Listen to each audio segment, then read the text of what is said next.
So let me ask you a question. Sure. Let's say you move to a brand new city. You have no contacts, you have no connections, you don't know anybody there, and you were to go there with $1,000 to start up a maid service company. And you got your business license, you got your insurance, you got all the basics, kind of started up, and you're sitting in your home office saying, okay, I'm going to begin doing business. What would you do in the first 30 days to get started?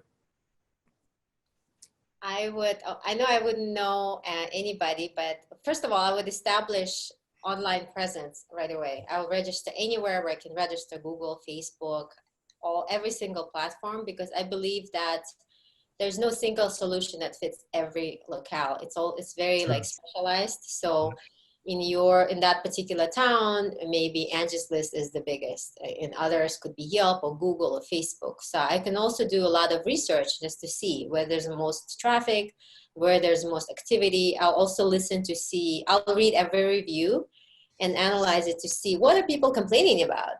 What is it that they're not happy about? What are the deficiencies?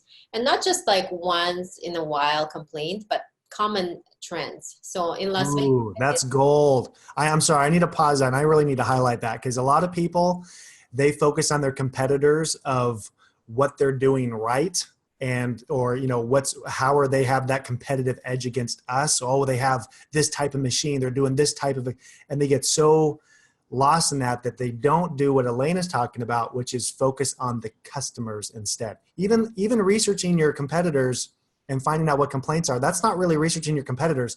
That's researching your customers and what your customers want. That is gold right there. Love that. Sorry, go ahead. I just had to, that was a mind bomb, truth bomb for me. So I had to point it out.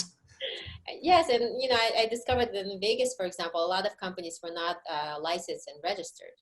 So our website has front and center click-through link for registration and license, right? So people can actually see it, and it's not just words. Of course, everybody say that they are licensed and registered, but we actually are, and we have proof.